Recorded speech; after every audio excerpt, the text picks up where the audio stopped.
आज जो हम अमेरिका को दोष देते हैं, ये उनके कंधे पे रख के गोली चला रहे हैं। ये जो मागा वर्ड आया, ये मेक अमेरिका ग्रेट अगेन, तो बर्बाद किसने किया अमेरिका को? कि वर्ल्ड वॉर के बाद पूरा यूरोप में भूचाल मचा हुआ है, तो यहाँ के जो इलीट है यही मूव करके जाते हैं अमेरिका। तो वहां पर शांति है, वहां पर वॉर नहीं हो रहा है, तो वहां से हम फिर दुनिया को अपना डील करेंगे। जैसे ब्लैक रॉक है, वैनगार्ड है। मैं अगर वेल्थ बताऊं 15 ट्रिलियन 20 ट्रिलियन, तो भारत उस टॉप 4 वाले देश से 3 गुना 4 गुना कंपनीज बड़ी हैं, उनको अपने इमेज से कोई मतलब नहीं है। तो इन्होंने देशों को भी बेच दिया है। हमें किन्होंने गुलाम बनाया? प्लासी का युद्ध कौन जीत रहा है? ये एमएनसी जीत रही है। दुनिया की जो पहली एमएनसी है वो है ईस्ट इंडिया कंपनी। तो कॉर्पोरेट ने हमें कंट्रोल किया था 100 साल। जोमेटो पे आरोप आता है, राइट? अडानी अंबानी पे आएगा। अमेजन के ऊपर कभी आरोप नहीं आएगा। यदि मैं महीनों में 100 साल की वेल्थ बिल्ड करना चाहूँ तो मुझे वॉर मैन्युफैक्चर करने पड़ेंगे, क्योंकि वॉर के बाद जो सत्यानाश होता है उसका जो रीबिल्ड करने का जो इंफ्रास्ट्रक्चरल प्रोजेक्ट है, उसका टेंडर जो मिलेगा मुझे, उससे मेरी ज्यादा कमाई होगी। अभी ऐसा क्या हो रहा है कि गवर्नमेंट के खिलाफ आवाज उठानी और तख्ता पलट करना है? जीन शार्प का मॉडल है कि सरकारों को गिराते कैसे, और इसमें उन्होंने 198 तरीके दिए। पूरा बुक 30 भाषा में इसलिए छापी गई कि आप पढ़िए और अपने देश में सरकारों को गिराइए। ईरान में भी आधे से ज्यादा लोगों को यही लगता होगा कि ये रेडिकल इस्लाम का ही मुद्दा है। जब अफगानिस्तान में फाइनली घुसी यूएसएसआर, तो मार्गरेट थैचर यूएस में जाके स्टेटमेंट देती है, मुस्लिम ब्रदरहुड को हमें लाना होगा। Radical Islam will be our official policy to counter nationalism in Middle East. फिर किसी ने डाउट किया कि ये एक हो गए तो बोले उसके लिए हमारे पास है ना पुराना टूल, सिया वर्सेस सुन्नी, हम करा देंगे। अफगानिस्तान छोड़ के क्यों चले जाते हैं यूएस, और सारे हथियारों को वहां छोड़ करके 20 साल रहने के बाद भी? और कहीं ना कहीं अभी यूएस का एक बिजनेसमैन प्रेसिडेंट बन गया है, तो वो समझता है इन बातों को।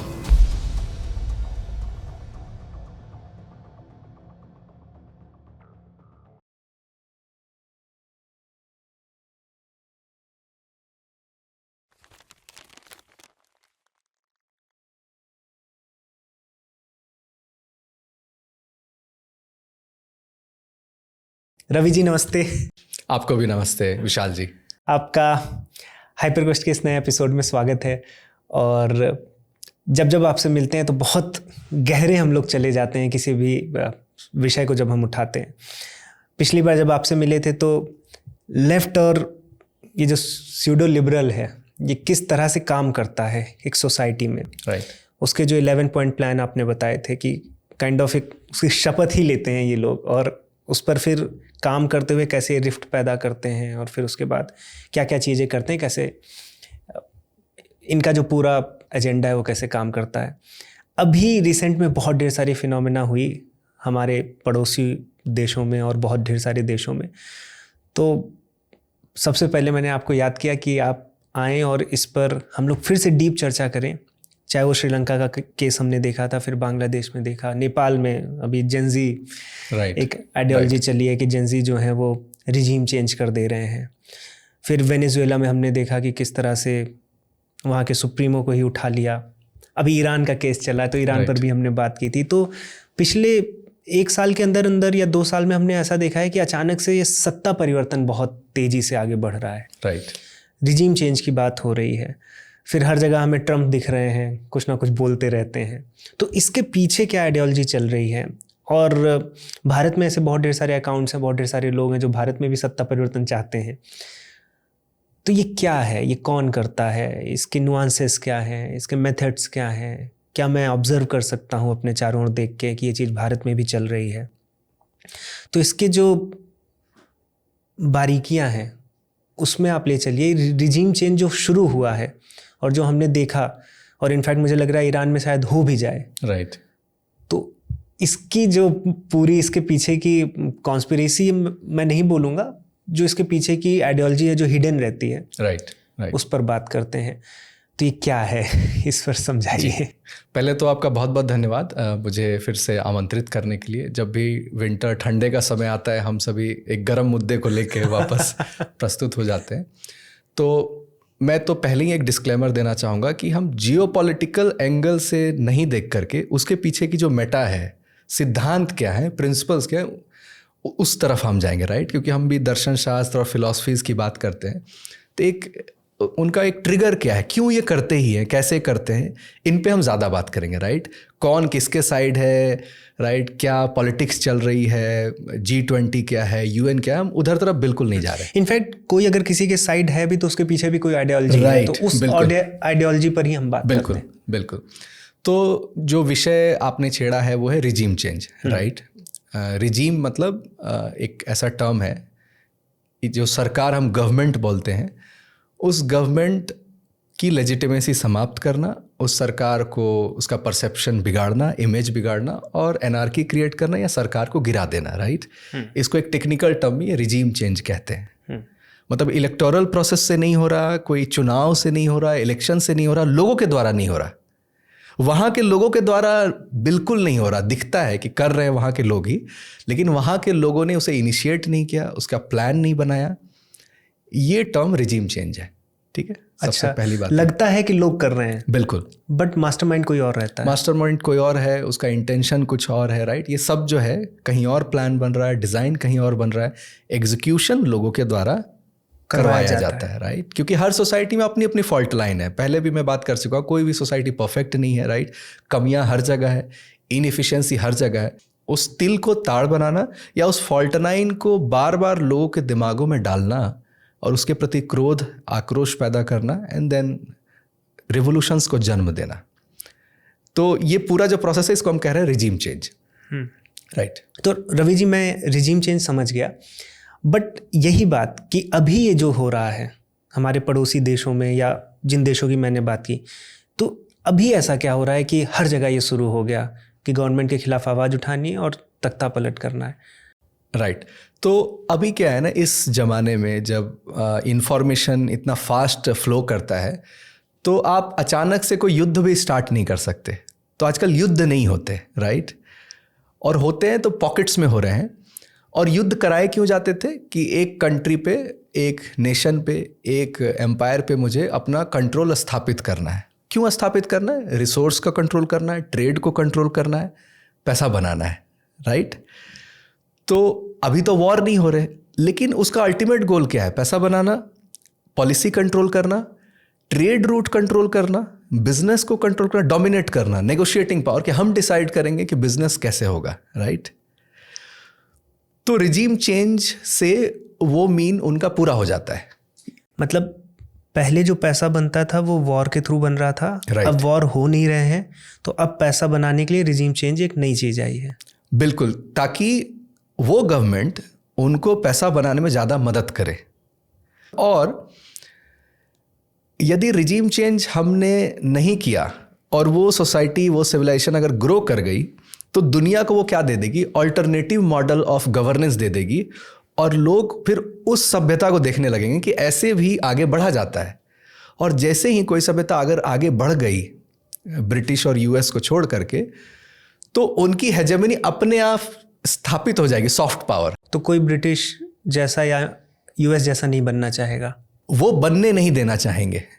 चाहे वो पर्शियन सिविलाइजेशन जैसे ईरान का सिविलाइजेशन हो, या चाइनीज़ सिविलाइजेशन हो, या भारत की सभ्यता हो, यदि बहुत ज़्यादा ग्रो कर जाए तो वो उनकी आइडियाज़, उनके जीने का तरीका, उनका वर्ल्ड व्यू, सब कुछ डोमिनेंट हो जाएगा सोसाइटी पे। सब कुछ लोग अपनाने लगेंगे, और अपने आप यदि आप किसी के विचारों को अपना लिया आपने, तो वो इतना बड़ा ट्रस्ट बिल्ड कर देगा कि उसकी इकोनॉमी, उसकी करेंसी, उसका ट्रेड सब अपने आप बढ़ जाएगा। तो आप नैरेटिव क्यों कंट्रोल करना चाहते हो?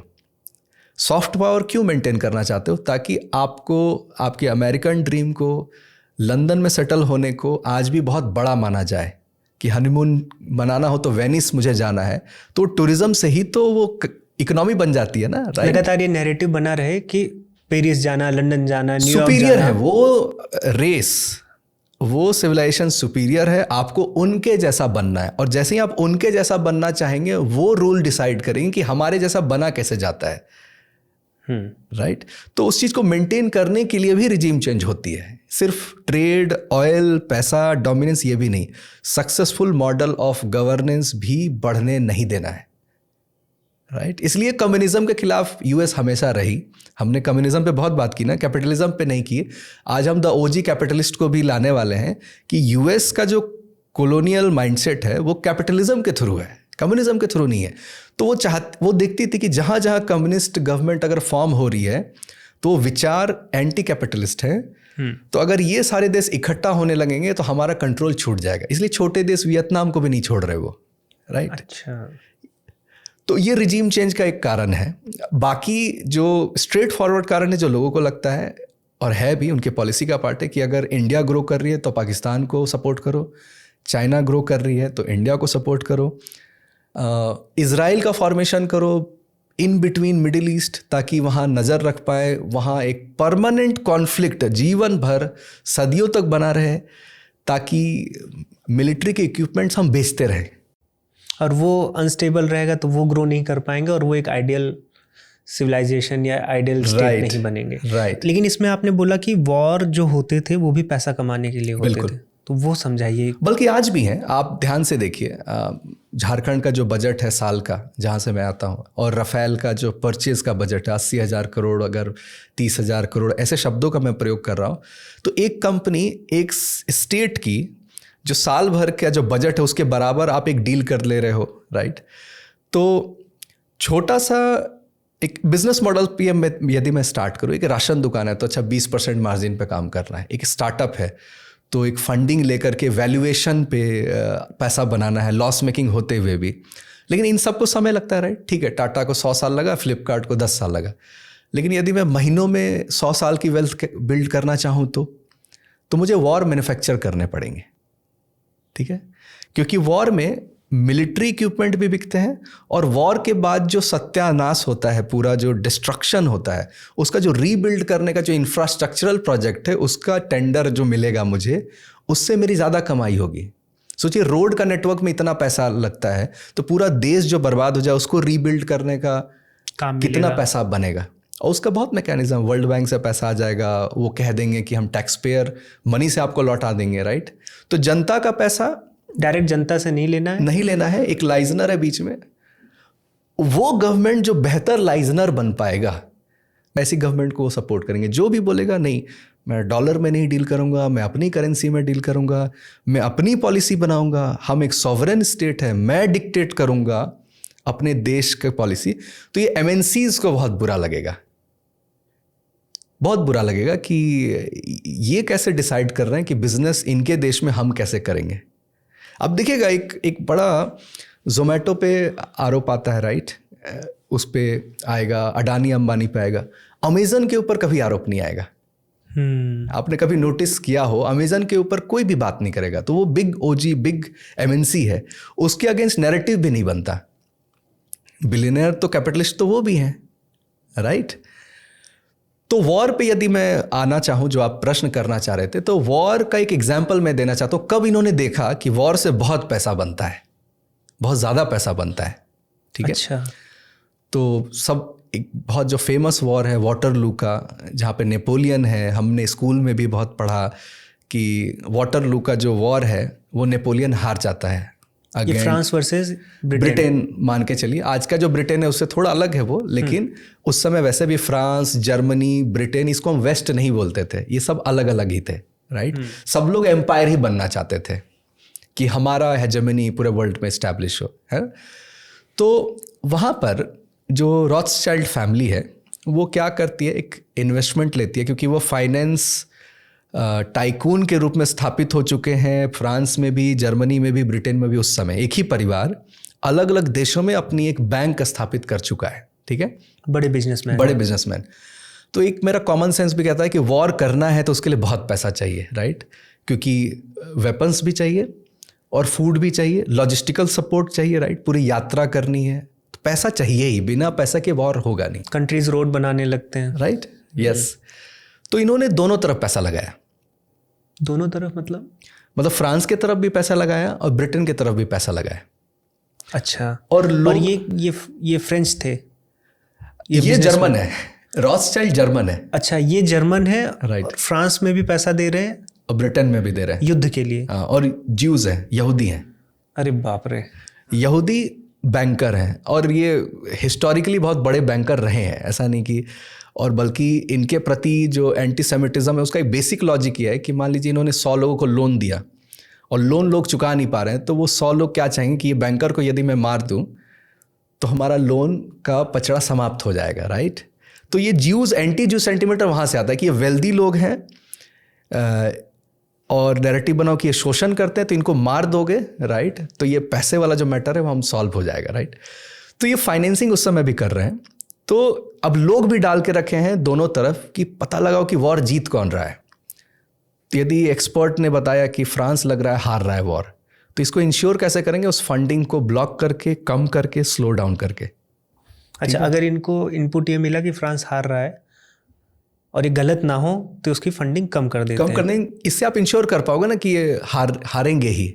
भारत में भी कई बार बताए गए कि मिलिट्री सपोर्ट नहीं मिला, एयर सपोर्ट टाइम पे नहीं मिला। जब पुराने ज़माने की बात है, जब हम लोग इकोनॉमिक सुपर पावर जैसे नहीं थे, पैसे नहीं होते थे हमारे पास, फंडिंग नहीं होती थी, तो फंडिंग बहुत इंपॉर्टेंट पार्ट है, राइट।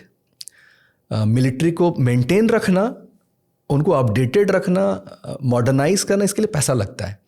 और ब्रिटेन में जाकर के ये बोल रहे हैं, वहाँ के लोगों के सामने नैरेटिव ये फैल रहा है कि शायद ब्रिटेन हारेगा ये वॉर। फ्रांस को हरा रहे हैं और ब्रिटेन में बोल रहे हैं कि ब्रिटेन हारेगा। ब्रिटेन हारेगा किस लिए बोल रहे हैं? क्योंकि गवर्नमेंट का शेयर मार्केट के पहले की दुनिया में एक मैकेनिज्म होता था, गवर्नमेंट बॉन्ड्स। गवर्नमेंट क्या करती थी, एक बॉन्ड आज भी वो करती है, इशू करती है अपने सिटीजन को, उसके एवज में सिटीजन से पैसा लेती है, ठीक है। तो गवर्नमेंट बॉन्ड बहुत कम प्राइस में, क्योंकि इन्हें लग रहा है ब्रिटेन के लोगों को कि ये हार रहे हैं, तो उसका प्राइस गिर गया गवर्नमेंट बॉन्ड का, उसको रॉथस्चाइल्ड खरीद ले रहे हैं उस बॉन्ड्स को। तो बाहर का नागरिक भी खरीद सकता है? बिल्कुल खरीद, या किसी के थ्रू खरीदवाया हो, that's the detail of the story, उस पर मैं नहीं जा रहा हूँ, लेकिन किसी भी तरह से अपने लोगों के द्वारा ही बहुत सारा परसेंटेज ऑफ बॉन्ड्स उन्होंने परचेस कर लिया, राइट। और 2-3 दिन बाद पता चलता है कि फ्रांस हार गया, तब ये गवर्नमेंट बॉन्ड का प्राइस जो है अचानक से राइज करेगा ब्रिटेन के। तो शेयर मार्केट में जैसे गिरता है शेयर मार्केट, उस समय आप परचेस कर लो एंड देन जब शेयर मार्केट उठा तब सेल कर दो, तो आप बहुत पैसा बना लेते हो कम समय में। तो इधर इन्होंने गवर्नमेंट बॉन्ड से पैसा बनाया, और इस तरफ फ्रांस को ये है कि फिर फाइनेंसिंग चाहिए कंपनी को, कंट्री को रीबिल्ड करने के लिए इंफ्रास्ट्रक्चरल सपोर्ट चाहिए ना। वो टेंडर भी गवर्नमेंट इनके ही फैमिली एसोसिएट को दे रही है, क्योंकि इनकी बैंक तो तीनों जगह है ना, जर्मनी में भी है, फ्रांस में भी है, लंदन में भी है, तो वही बैंक फाइनेंस कर रही है। और गवर्नमेंट कह रही है कि हम टैक्स कलेक्ट करेंगे बाद में और आपको हम अपना लोन चुका देंगे। तो ये गवर्नमेंट्स को लोन दे रही है, लोगों को नहीं। तो इस वॉर के बाद इन्होंने देखा कि इन्होंने बहुत ज़्यादा ब्लड मनी बनाया है। ब्लड मनी, राइट, मतलब क्योंकि कहीं खून बहेगा तो वहाँ का ज़मीन का प्राइस गिरेगा, वहाँ के लोग माइग्रेट करेंगे तो उसे भी परचेस कर पाएंगे ये इजीली, राइट। गोल्ड, क्योंकि गोल्ड पेग्ड करेंसी अब नहीं है, बट उस समय गोल्ड के वैल्यूएशन पे करेंसी का वैल्यू होता था, तो गोल्ड भी ये स्टॉक कर पाते थे क्योंकि ये पूरा वेल्थ बना रहे थे। तो ये गवर्नमेंट ही टेक्निकली कंट्रोल कर रहा है। जैसे वेब सीरीज आती है कि पाब्लो एस्कोबार कंट्रीज को ही कंट्रोल कर रहा है, इतना पैसा है उसके पास। तो ये उसी तरह की बात हो गई कि ये लोगों को नहीं, गवर्नमेंट्स को ही कंट्रोल कर रहे हैं, राइट। तो वॉर से प्रॉफिट बनता है, ये पूरी एक सत्यता है, ये एक मतलब वैलिडेटेड ट्रूथ है, ये इनको पता है। तो जब वॉर नहीं होगा तो क्या करेंगे, या तो वॉर मैन्युफैक्चर करवाएंगे कि वॉर हो, किसी तरह से वॉर होता रहे, राइट। और अगर वॉर नहीं हो रहा है तो अपना बिजनेस पोर्टफोलियो में दूसरा इन्वेस्टमेंट करेंगे, क्योंकि इस समय तक ऑयल की खोज नहीं हुई है, क्योंकि अगला जो खोज है वो ऑयल होने वाला है। तो पूरा बिजनेस का जो शिफ्ट है वो वॉर से किधर जाएगा, ऑयल की तरफ। तो ये जो कैपिटलिस्ट हैं, कैपिटलिस्टिक फैमिली हैं, ये मूव करते हैं कि अब हमारे पास एक दूसरा टेक्निक है, ऑयल के ट्रेड को कैसे हम कंट्रोल करें। तो कहने का मतलब ये है कि न बाप बड़ा न भैया, सबसे बड़ा रुपया। यही है। और अभी आपने जैसे बताया कि ज्यूस के खिलाफ भी जो एंटी सेमिटिज्म हम देखते हैं, उसमें भी कहीं ना कहीं पैसे का भी एक वो है। ज़्यादातर वॉर की जो हमें नैरेटिव पता होता है वो या तो रिलीजियस बेस होता है उसका, कि किसी भी वॉर के पीछे एक आइडियोलॉजिकल रिलीजियस बेस है, या फिर वही है रिसोर्सेज। बट ये जो कैपिटलिज्म का एंगल है, ये फर्स्ट टाइम ही मैं सुन रहा हूँ आपसे। और एक बात मैं साइकी में डालना चाहता हूँ, ये कॉन्स्पिरेसी थ्योरी लग सकती है, कहानी लग सकती है, लेकिन मैं एक बात दोहराना चाहता हूँ जो हम हमेशा मिस करते हैं। हमें किन्हों ने गुलाम बनाया? मुगलों ने, अंग्रेज़ों ने, ऐसे हम कहते हैं, राइट? अंग्रेज कब आए? ब्रिटिश गवर्नमेंट आई कब? 1857 के बाद, रिवोल्ट के बाद। तो ये प्लासी का युद्ध कौन जीत रहा है? ये एमएनसी जीत रही है, मल्टीनेशनल कॉरपोरेशन। दुनिया की जो पहली एमएनसी है वो है ईस्ट इंडिया कंपनी। तो कॉरपोरेट ने हमें कंट्रोल किया था 100 साल धोखे से। जैसे वो वाटरलू का वॉर कैसे वो जीते, उसी तरह ये दूसरे कंट्री में भी वही कंडीशन वो मैन्युफैक्चर कर रहे हैं कि कैसे युद्ध को वो जीत पाए without involving directly into head on collision. आज जो हम अमेरिका को दोष देते हैं या ब्रिटेन को, तो मान के चलिए कि ये उनके कंधे पे रख के गोली चला रहे हैं, क्योंकि वो भी एक नेशन है। ये जो मागा वर्ड आया, ये मेक अमेरिका ग्रेट अगेन, तो बर्बाद किसने किया अमेरिका को? ये भी तो सोचने वाली बात है, राइट? ठीक है। तो हेनरी किसिंजर एक लाइन बोलते हैं कि governments come and go but elites always exist, they always be there. जो इलीट है वो हमेशा रहेंगे, सरकार कोई भी हो, राइट? तो ये जो बिग कॉरपोरेट है, जिनका फॉर्च्यून 500 में, जिनका लिस्टिंग ऑफ बिलियनर्स में नहीं आता नाम, लेकिन मैं अगर वेल्थ बताऊं, जैसे ब्लैक रॉक है, वैनगार्ड है, 15 ट्रिलियन 20 ट्रिलियन, ये डॉक्यूमेंटेड, ये ऑन पेपर ये बताते हैं। और ये फॉर्च्यून 500 में नाम नहीं इनका। ये सब नहीं आते क्योंकि इनका इन्वेस्टमेंट का तरीका अलग है। और हम कितना बनना चाहते हैं? 4 हैं, 5 बनना चाहते हैं। तो भारत, जिसको हम टॉप 4 में अब गिनना चाह रहे हैं, उस टॉप 4 वाले देश से 3 गुना 4 गुना कंपनीज बड़ी हैं। तो कितना वो कंट्रोल कर सकती है, इस बात को समझिए। और बल्कि मेरा जो रिसर्च ये था कि हम लोगों ने जो अलग अलग पढ़ा, Marxism, cultural Marxism and capitalism, अलग अलग हमने पढ़ा, बल्कि ये एक ही थाली के चट्टे बट्टे हैं। इन्होंने ही फंड किया। कार्ल मार्क्स बहुत वेल्दी फैमिली से आता है, उसे फंड किया गया, और ये कैपिटलिस्ट ही फंड कर रहे हैं। रिजीम चेंज, और ऐसा दिखाया जाता है कि कार्ल मार्क्स कैपिटलिज्म के अगेंस्ट हैं। देखिए, कैपिटलिज्म जिसके पास 20 ट्रिलियन 15 ट्रिलियन 25 ट्रिलियन पैसा हो, वो अपने एंटाई आइडियोलॉजी को परपेचुएट कैसे होने देता है? वो इसलिए आइडियोलॉजी को लाता है क्योंकि वहाँ की गवर्नमेंट टॉपल हो जाए, फिर वो जो पॉलिट ब्यूरो आएगी उसके साथ साठगांठ करके फिर अपना बिजनेस को वो कंटिन्यू कर पाए। उनको अपने इमेज से कोई मतलब नहीं है, राइट? पैसा बन रहा है, और ऐसा उन्हीं लोगों के साथ होता है जिनकी कोई सिविलाइजेशन नहीं होती, जिनका कोई कल्चर नहीं होता। जो मैं बोलना चाह रहा हूँ कि वर्ल्ड वॉर के बाद पूरा यूरोप में भूचाल मचा हुआ है, तो यहाँ के जो इलीट हैं यही मूव करके जाते हैं अमेरिका। एक सेफ हेवन दिखता है उनको कि वहाँ कोई बॉर्डर डिस्प्यूट नहीं है, एकदम अलग थलग है, समुद्र चारों तरफ से घिरा हुआ है, मतलब ऑलमोस्ट, राइट? तो वहाँ पर शांति है, वहाँ पर वॉर नहीं हो रहा है, तो वहाँ से हम फिर दुनिया को अपना डील करेंगे। तो इसलिए यहाँ पर America as a country, Britain as a country नहीं देखना चाहिए हमें। हमेशा से कॉरपोरेट, उसके पीछे फाइनेंसिंग, उन्होंने अपने हिसाब से गवर्नमेंट्स बनाई हैं और उनके थ्रू वॉर मैन्युफैक्चर करवाई है ताकि इक्विपमेंट मैं बेचूं, ताकि मैं ट्रेड रूट कंट्रोल करूं। और कहीं ना कहीं अभी यूएस का एक बिजनेस मैन प्रेसिडेंट बन गया है, तो वो समझता है इन बातों को, बिल्कुल समझता है।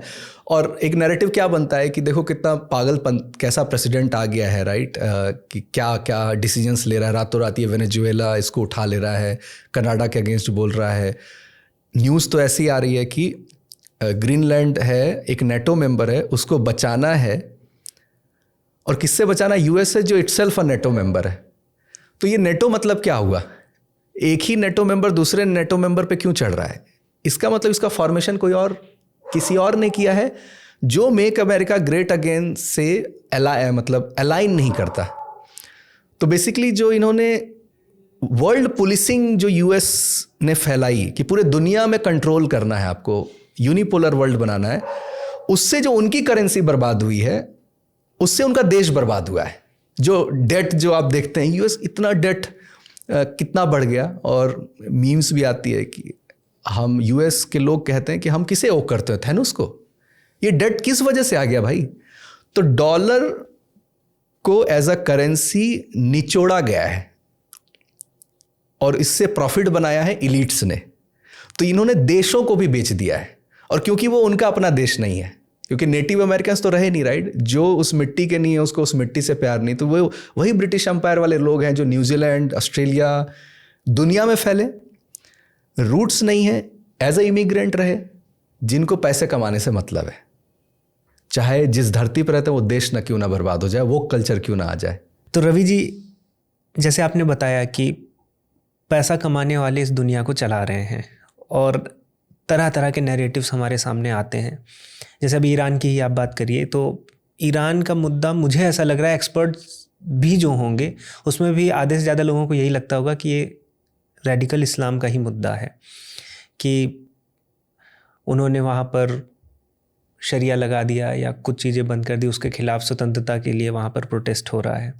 फिर आप ये भी अभी ऑयल की आप बात कर रहे हैं कि वॉर के बाद लोग ऑयल की तरफ चले गए, तो क्या इसमें भी पैसे वालों का ही खेल है कि या यहाँ पे सच में रिलीजियस मुद्दा ही है?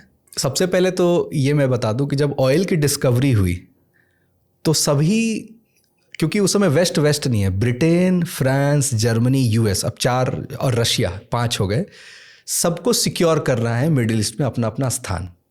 कोई एक देश को पकड़ ले रहा है, कोई दूसरे देश को पकड़ रहा है, कोई मतलब कोई शिया देश को पकड़ ले रहा है, कोई सुन्नी को, कोई छोटे देश को, कोई बड़े देश को। हर एक को ऑयल फील्ड्स चाहिए, ऑयल पे कंट्रोल चाहिए, क्योंकि उन्हें लगा कि ऑयल से ही अब पैसे बनेंगे, क्योंकि इंजन का आविष्कार हो गया है, राइट, इंडस्ट्री उसी पे चलेगी।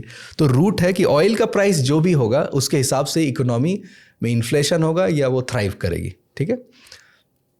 अब किसी भी देश में जब आप टेक्नोलॉजी या किसी चीज़ को स्थापित करते हैं तो वो स्थान समृद्ध होना प्रारंभ करती है, ठीक है। और जब समृद्धि आती है तो वहाँ के लोग भी डिमांडिंग होने लगते हैं कि अब ये जो परसेंटेज है, ये जो ओनली 15-16% जो हमें मिल रहा है, इसका परसेंटेज बढ़ाया जाए। मतलब जब स्टार्ट में इस्टेब्लिश हुई कंपनी तो इतना ही पैसा मिलता था वहाँ के नेटिव्स को मिडिल ईस्ट में, ठीक है। अब और सबको लग रहा है कि ब्रिटेन को ये ऑयल फील्ड्स मिल गई तो फ्रांस को नज़र है कि मुझे वो वाली चाहिए। तो वहाँ पर आप सपोर्ट सिस्टम कैसे पैदा करते हो? अपने आइडियोलॉजी के अलाइन लोगों से जुड़ के।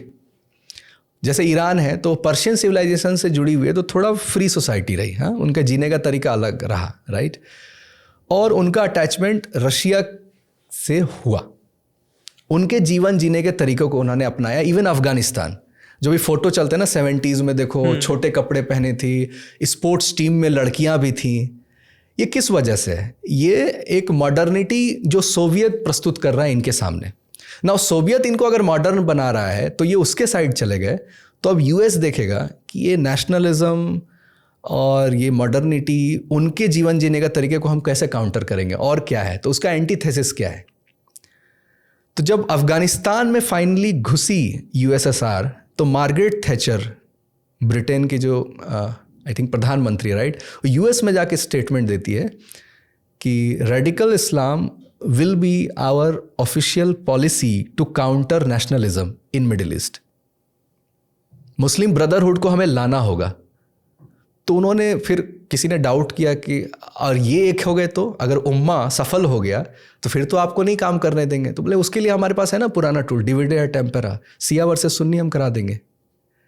तो इनके पास वो भी टूल है कि कोई अगर बाप बन रहा है तो उसको फिर कैसे गिराना है। तो सिया सुन्नी कॉन्फ्लिक्ट को भी इन्होंने जिंदा किया, रेडिकल इस्लाम को भी फ्यूल किया। अब कोई बोल सकता नहीं है तो इस्लाम की आइडियोलॉजी में है, राइट, वो काफिर को ऐसे देखते हैं। लेकिन मैं यहाँ के भी लोगों से पूछता हूँ कि हम हिंदू हैं, हम भी तो वेद के अनुसार जीवन नहीं जी रहे। तो एक इस्लामिक वर्ल्ड भी, जिसने यूएई हो, सऊदी हो, ऐसा जो देश है जो प्रोग्रेस हो चुका है, समृद्धि देख चुकी है, वो जीने का तरीका बदलता है, राइट। उसे लगता है कि ऐसे मुझे जीवन जीना चाहिए, खुल के जीवन जीना चाहिए। कौन वो लोग हैं जो बार बार 1400 साल पीछे इन लोगों को ले जा रहे हैं? एक सपोर्ट सिस्टम चाहिए, राइट। तो आयतुल्लाह जो शब्द है वो क्या होता है? जो इंटेलेक्चुअल स्कॉलर होता है इस्लाम के ऊपर, जो राइट, उसमें जो टॉप का होता है उसे आयतुल्लाह कहा जाता है।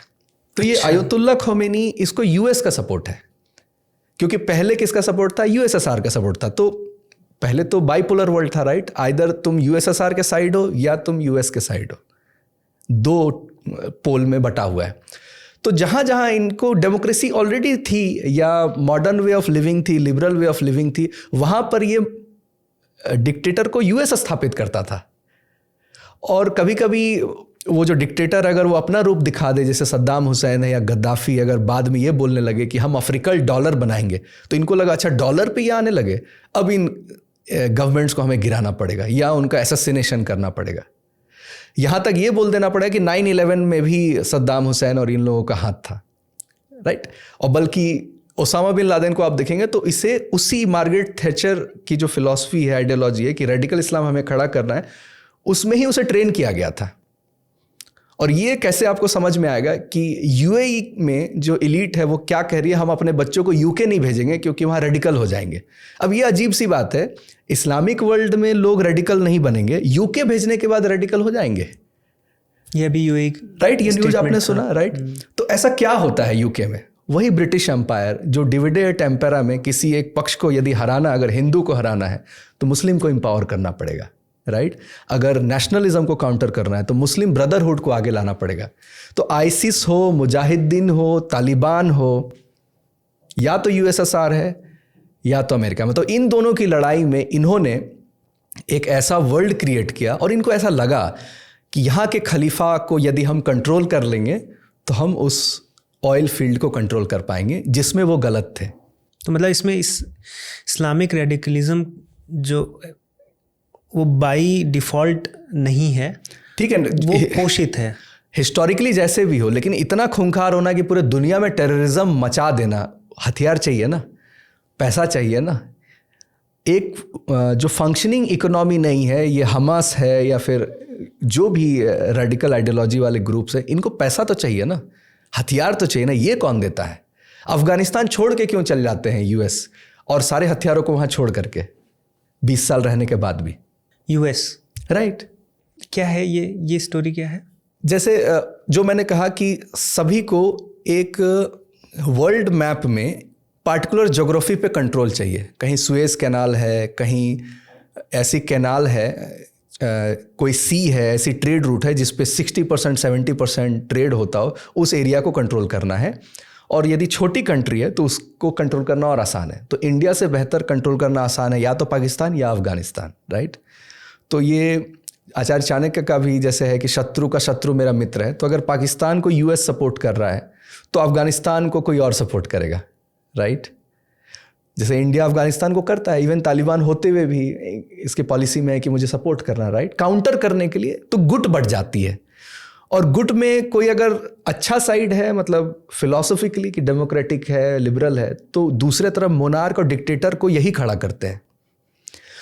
तो एक समय के बाद इन्हें लगा कि अफगानिस्तान में अब इनके लिए बेनिफिशियल नहीं है, राइट।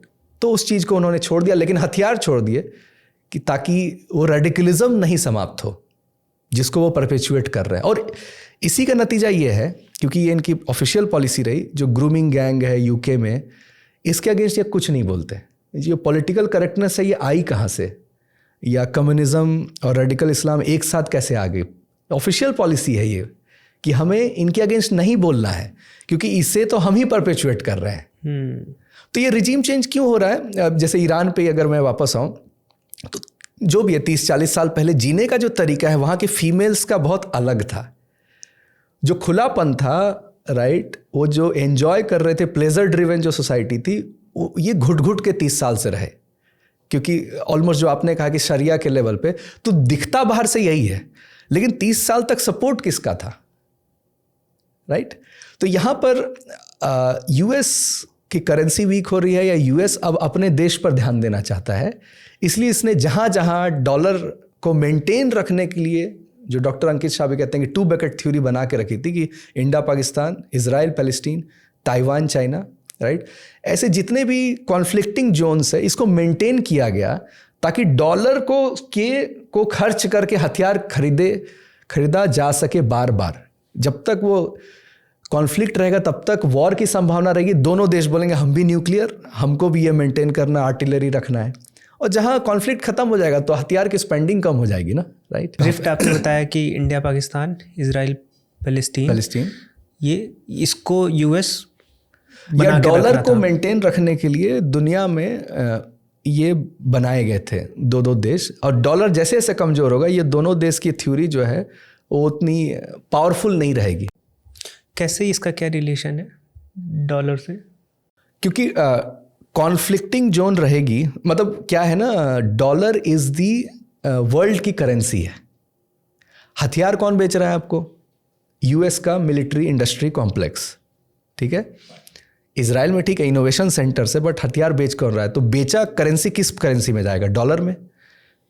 अमेरिका के पास जाओगे तो डॉलर आपको अपने रिजर्व बैंक में रखना पड़ेगा। तो डॉलर को अगर हर देश रखेगी, इसका मतलब डॉलर इज टेक्निकली सबकी करेंसी बन गई। तो उससे ना वेल्थ जनरेट हो जाता है। टेक्निकली हमें क्या लगता है, मेहनत करो, लैंड, लेबर, कैपिटल, इससे पैसा बनता है। नहीं, पैसे से ही पैसा बनता है। जिसका सिक्का चलता है उसका ही पैसा बनता है। जब भारत और चाइना का सिक्का था तो सोना लगता था उन्हें स्पाइसेस खरीदने में, और वो अभी 200 रुपये का मिल रहा है। तो किस प्रोडक्ट की क्या वैल्यूएशन है वो करेंसी के वैल्यूएशन से बहुत एडजस्टेड होती है।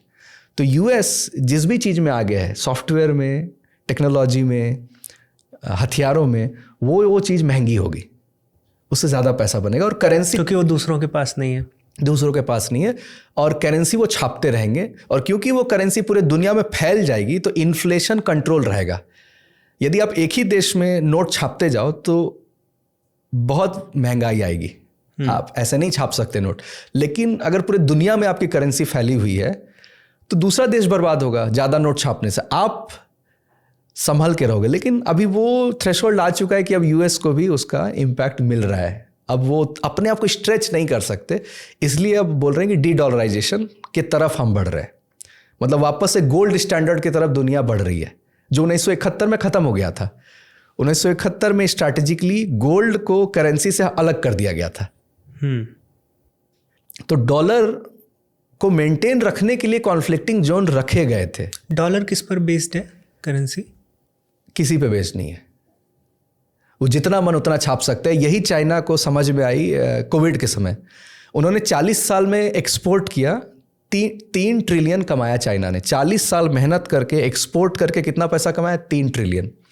और यूएस, हाँ डॉलर, और यूएस ने 1.5 से 2 साल में 13 ट्रिलियन छाप दिए, बस छाप दिए, प्रिंटिंग प्रेस। तो एक इनफाइनाइट प्रिंटिंग मशीन है डॉलर, ठीक है, जो किसी चीज़ से एसोसिएटेड नहीं है। तो बेखौफ छाप रहे थे, और इसलिए सब जगह वो पैसा जाता है। धर्मांतरण में जाता है, मिशनरी प्रोजेक्ट में जाता है, रेडिकलाइजेशन में जाता है। आपके पास डंपिंग पैसा हो तभी तो आप उड़ाते हो पैसा को। तो रेडिकल इस्लाम को मेंटेन करना है, मिशनरीज़ को मेंटेन करना है, कन्वर्जन प्रोजेक्ट, और आर्मीज़ को मेंटेन करना है। अब डॉलर वीक होगा तो तीनों रिवर्स होगा। डी रेडिकलाइजेशन होगा, रेडिकल वर्ल्ड धीरे धीरे घटेगा, मिशनरी वर्क घटेगा, और सब अपने अपने कंट्री पे ध्यान देंगे, और मल्टीपोलर वर्ल्ड हो जाएगा। मतलब अमेरिका अब अपने चारों तरफ देखने लगेगा, कनाडा और वेनेजुएला पे नज़र रखेगा, इंडिया, पाकिस्तान और बांग्लादेश पे रखेगा। सबको अपने पड़ोसियों पर बस ध्यान देना है, ये वर्ल्ड का नियम बन जाएगा। इसीलिए अभी ईरान में 2 अमेरिका सपोर्ट कर रहा था रेडिकल इस्लाम को, लेकिन अब वो मेंटेन नहीं कर पा रहे। अब ना वो नैरेटिव में इन्वेस्ट करेंगे, ना वो मीडिया में इन्वेस्ट करेंगे, ना एनजीओ को पैसा देंगे। तो पूरा जो मैकेनिज्म है जिससे वो खड़ा था वो सब हिल जाएगा। तो दूसरा जो ग्रुप है उसको टेक ओवर कर लेगा, क्योंकि चाइना भी इन्वेस्ट कर रहा है, और चाइना की प्रॉक्सी है ईरान, जो हम बोलते हैं। कोई भी देश अगर मजबूत हो रहा होगा तो वो भी अपने ट्रेड रूट, अपने दोस्त, अपने एलाय सब सिक्योर करना चाहेगा कि तुम हमारे साथ ही बिजनेस करो। और चाइना की हमेशा पॉलिसी रही है, प्रॉक्सी लेवल पे वो काम करती है, वो दिखाती नहीं है कि हम इसके साथ है या इसके अगेंस्ट है, राइट।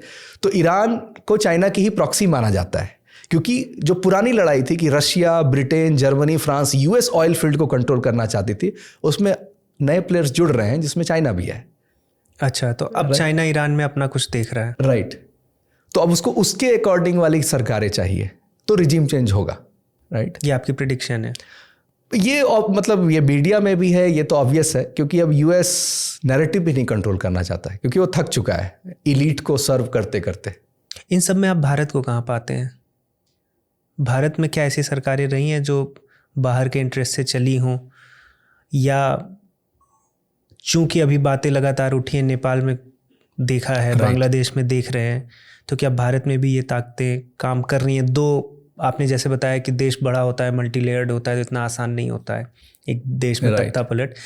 लेकिन क्या अभी भारत में सरकार गिराने के लिए या सरकार हटाने के लिए या प्रेजेंट सरकार को बनाया हो, ऐसा भी हो सकता है कि बीजेपी को किसी और शक्ति ने बनाया हो, उसका कुछ फ़ायदा हो? आप कैसे देखते हैं भारत को? एक तो दुनिया में एक ही ओशियन है जिसका नाम देश के नाम पे है, इंडियन ओशियन, राइट? और वो ऑलमोस्ट किसी और का कंट्रोल नहीं है उस ओशियन पे, ठीक है? और आप पार्टीशन भी देखिएगा, बांग्लादेश और पाकिस्तान को जो हुआ है, ठीक है, रिलीजन के एंगल पे दिखता है, बट ये सिल्क रूट और ये ट्रेड रूट रहा है। बंगाल गरीब बांग्लादेश के अलग होने की वजह से ही हुआ। समुद्र में जितना कंट्रोल आपका छूटता जाएगा उतना आप ट्रेड रूट खोते जाएंगे, राइट? तो पार्टीशन का ये भी एक है कि ट्रेड रूट भारत के पास भी है, राइट? पूरा समुद्र के बीच में ही बैठा है वो, तो इसका मतलब वो उसको शांत नहीं रहने देंगे, राइट? शांत कोई भी देश रहेगी तो वो ग्रो करता रहेगा तो फिर सक्सेसफुल मॉडल दे देगा दुनिया को कि ऐसे भी जिया जाता है जीवन।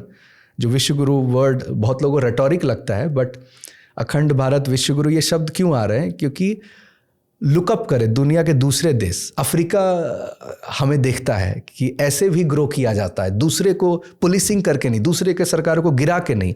अब अपना ध्यान दो, मैन्युफैक्चरिंग पे ध्यान दो, प्रॉस्पेरिटी पे ध्यान दो, अपने लोगों पर ध्यान दो, राइट? बॉर्डर सिक्योर करो, नेशनल सिक्योरिटी पे ध्यान दो, तब भी आप ग्रो कर सकते हो। तो ये अगर ग्रो करेंगे तो हेजेमनी लूज करेगा, वो जो पुराना ब्रिटिश एम्पायर है या अमेरिकन कॉलोनियल मॉडल है या इवन चाइना, राइट? तो इसलिए उसे भी शांत तो कभी नहीं रहने देंगे और कभी रहने दिया भी नहीं गया है। पहले का क्या मॉडल था रिजीम चेंज का? टॉप टू डाउन, कि लाल बहादुर शास्त्री है, राइट, उन पे अटैक हो गया, उनको मरवा दिया गया, एक है ऊपर से रिजीम चेंज, राइट? लेकिन जहाँ डेमोक्रेसी इस्टेब्लिश हो जाती है, जहाँ राजतंत्र नहीं है, मोनार्क नहीं है, आप ऊपर से कैसे बदलोगे? प्रधानमंत्री बदल देंगे तो उस पार्टी कोई नए प्रधानमंत्री को अपॉइंट कर देगी, वो इंस्टीट्यूशन कोलैप्स नहीं करेगा, राइट? तो आप डेमोक्रेसी में क्या जाते हो? बॉटम टू टॉप जाते हो, जिसमें मैं जीन शार्प का नाम लेना चाहूँगा। Gene sharp? Yes, gene sharp का मॉडल है कि रेवोल्यूशंस को स्टार्ट कैसे करते हैं, डिक्टेटर्स को रिमूव कैसे करते हैं, सरकारों को गिराते कैसे, और इसमें उन्होंने 198 तरीके दिए। अच्छा, इसके भी फार्मूले बनाए 198 मेथड्स ऑफ रिजीम चेंज।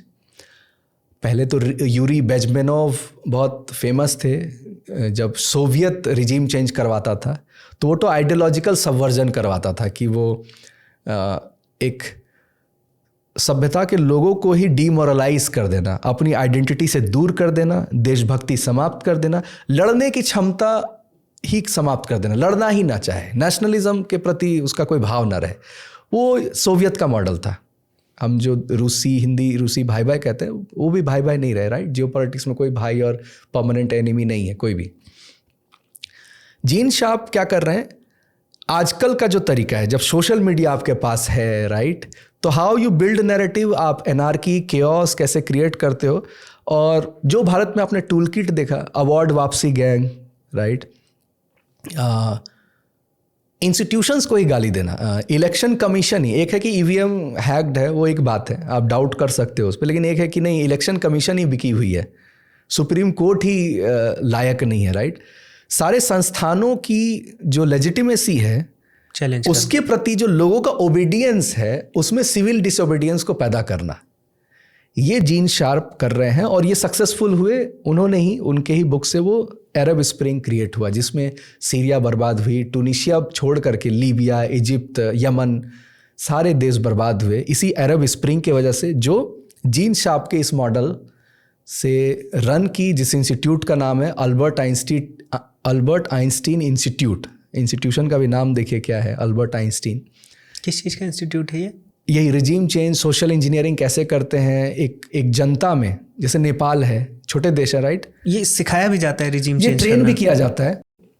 ये पूरा बुक 30 भाषा में इसलिए छापी गई कि आप पढ़िए और अपने देश में सरकारों को गिराइए।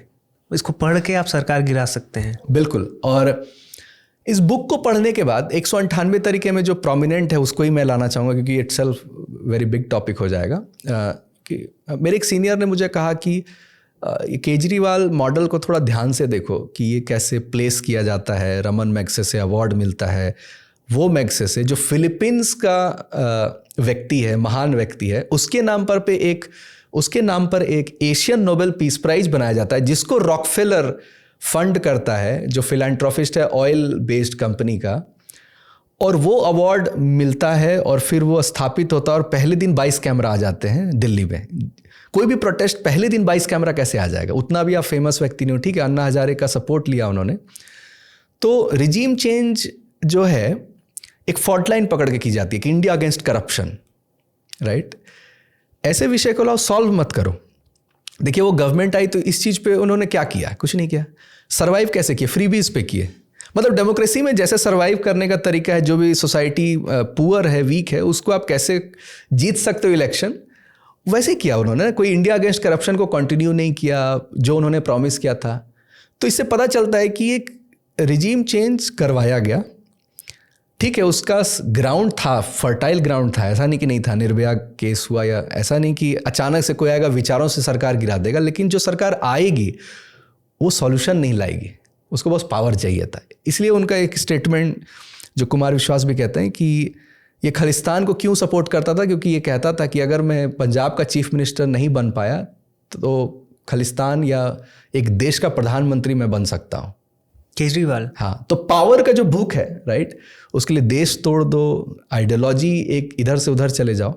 तो ये रिजीम चेंज, ये वही उसका जो सोर्स है वो जीन शार्प का टूल है, जिसमें एजिटेशन मूवमेंट कैसे करते हैं जो लेजिटिमेट लगेगा दूर से, क्योंकि ये नॉन कॉपरेशन, नॉन वायलेंस की मेथोडोलॉजी से आता है, राइट। और जैसे ही ये दो शब्द आप सुनते हैं तो गांधी जी का नाम याद आ जाता है। तो उस बुक को पढ़ते पढ़ते मुझे पता चला कि ये उनका ओरिजिनल थॉट नहीं था गांधी जी का, नॉन कॉपरेशन और सिविल डिसोबीडियंस। ये साउथ अफ्रीका के जेल में है, इन्हें डेविड थॉरो की बुक दी जा रही है, जो एक अमेरिकन थिंकर है। वो 60-70 साल पहले गांधी जी से इसको फ्रेम कर रहा है कि सरकारों को कैसे गिराते हैं। मतलब ओबीडियंस को यदि आप समाप्त कर दो, किसी सरकार ने कोई नियम बनाया है तो उस नियम को यदि आप तोड़ दोगे, सॉल्ट मार्च, डांडी मार्च, ऐसा नियम जिसका कोई ग्रुपिंग आप नहीं कर सकते कि एक ही लोग सपोर्ट करेंगे, ऐसा नियम को पकड़ो जिससे पूरा समाज जुड़ा हो, उससे एक एजिटेशन खड़ा होगा, राइट। तो ये सिविल डिसोबीडियंस, नॉन कॉपरेशन और कॉपरेट करना बंद कर दो। मतलब ये जुडिशियरी, एग्जीक्यूटिव, सरकार, मिलिट्री और लोग ये सब कॉपरेट कर रहे हैं तभी देश चल रहा है। सब अगर एक दूसरे से लड़ने लग जाए, जुडिशियरी गवर्नमेंट के अगेंस्ट हो जाए, गवर्नमेंट मिलिट्री के अगेंस्ट हो जाए, मिलिट्री लोगों के अगेंस्ट हो जाए, देश नहीं चलेगा। तो ये डेविड थॉरो इस चीज़ को पेन डाउन कर रहे हैं। और फिर इसी 198 मेथड में ढूंढते ढूंढते कि अच्छा, जब गांधी जी वेस्टर्न इन्फ्लुएंस में सारे आइडियाज़ को ला रहे हैं भारत, तो ये अहिंसा कहाँ से ला रहे हैं? तो यहाँ पर एक बुक है लियो टॉल्स्टॉय की, the kingdom of God with in you, जिसमें क्रिश्चियन आइडिया है कि यदि आपको कोई प्रताड़ना दे रहा है, उसका प्रतिकार मत करो, विरोध मत करो। तो ये सिंबोलिज्म जीसस की तरह है कि उसे क्रॉस पे लटकाया गया, उन्हें सताया जा रहा है और वो कुछ कर नहीं पा रहे हैं। तो यदि एक ट्रू क्रिश्चियन है ब्रिटिश, तो वो आपको प्रताड़ना देना बंद कर देगा यदि वो क्रिश्चियनिटी को सब्सक्राइब करता है। तो यहाँ से उन्होंने इस अहिंसा को, मतलब एक स्मार्ट टूल था अगेंस्ट ब्रिटिश, और ब्रिटिश को भी एक अपना एक मोरल प्रिंसिपल देना था कि हम एक ट्रू क्रिश्चियन है, राइट। तो यहाँ से वो अहिंसा वहाँ से आई। मतलब ये संस्कृत और हिंदी रूपांतरण बाद में हुआ, असहयोग आंदोलन और सविनय अवज्ञा आंदोलन, but the original thought is coming from this all 198 methods of regime change, जो 150 साल का पूरा एक वर्क है। ये जीन शार्प कब थे?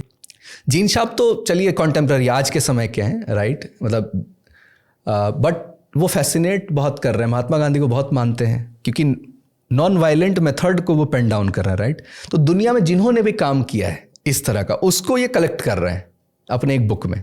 और गांधी जी को ये आइडियाज़, उस बुक को पढ़ने के दौरान मुझे पता चला कि ये 198 मेथड कोई 10-20 साल का वर्क नहीं है। वो पूरे दुनिया में कैसे कैसे सरकारें गिरी, फ्रेंच रेवोल्यूशन कैसे हो रहा है, राइट। वो एक आइडिया देता है ना आपको, एक मॉडल देता है कि इस चीज़ को दूसरे देश आप कैसे ले जाओगे। तो गांधी जी का जो ये वर्ल्ड व्यू है और जो एक उनका कन्विक्शन है कि इस चीज़ से सरकार गिरेगी या ब्रिटिश सरकार यहाँ से जाएगी, तो उसके पीछे ये आइडियोलॉजी, उसके पीछे हिंदुइज्म नहीं है। ठीक है, वो हिंदुइज्म को ला रहे हैं, ऐसा नहीं कि नहीं ला रहे हैं, जैनिज्म को ला रहे हैं, लेकिन किसी और स्वतंत्रता सेनानी की तरह जो वेस्ट को ही देख रहा था कि दुनिया में लोगों ने फ्रीडम कैसे प्राप्त किया है, उसके लिए उन्होंने इन सारे आइडियाज को ही टैप किया।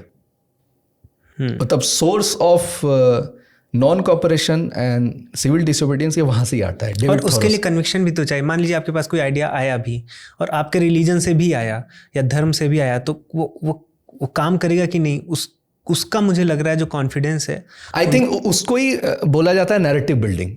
इसमें समय लगता है। और ये जो वेब मिलर नाम का पत्रकार है, जो वॉर कॉरेस्पॉन्डेंट है, उसको एक कला है युद्धों के बीच से भागना, एस्पियोनाज करना, एक देश से दूसरे देश जाना, वो ही डांडी मार्च को कवर करता है। वो यूएस भेजती है, क्योंकि ब्रिटिश एम्पायर जब कॉलोनियल वर्ल्ड को गवर्न कर रही है तो यूएस भी अपना अपना इंटरेस्ट दिखा रहा है कि कभी ना कभी तो ये वीक होगी, तो हमें उस चीज़ को कैप्चर करना है।